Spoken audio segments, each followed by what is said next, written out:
సంక్రాంతి గడిచింది, వేసవి వచ్చేసింది. కవిత అనువాదం. సంక్రాంతి వేసవి వచ్చేసింది. పొలంలో పని ముగించి ఎద్దు సేద తీరింది. ధాన్యాన్ని భద్రపరిచాక గానుగా తిరగడానికి సిద్ధమైంది. గానుగ బయలే ఊరి పిల్లల వేసవి శిబిరమైంది. ఎడ్డ బండిలో నూనె గింజలు రాగానే పని మొదలైంది.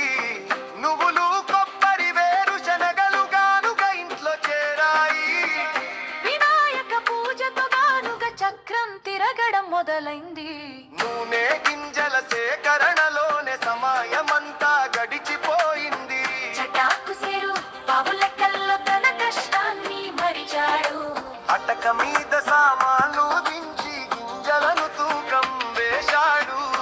ఏలు మేకులు బాగే పిడి చెక్కరో కలి సిద్ధమయ్యాయి. గానుగకు కొయ్యను అమర్చి ఎత్తుకు కాడి కట్టాడు.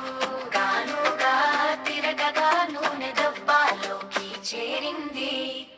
జీవన పోరాటం కోసం, స్వయం ఉపాధి కోసం ఊరంతా తిరుగుతూ ఎండనక వాననక కష్టపడి తన ముద్దను సంపాదించుకుంటూ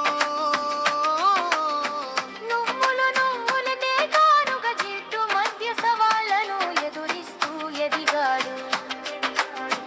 దీపావళి సంబరం ఇల్లంతా నిండింది. కార్తీక మాసపు దీపోత్సవానికి వేళైంది. గానుగ పనివారి శ్రమ ఫలం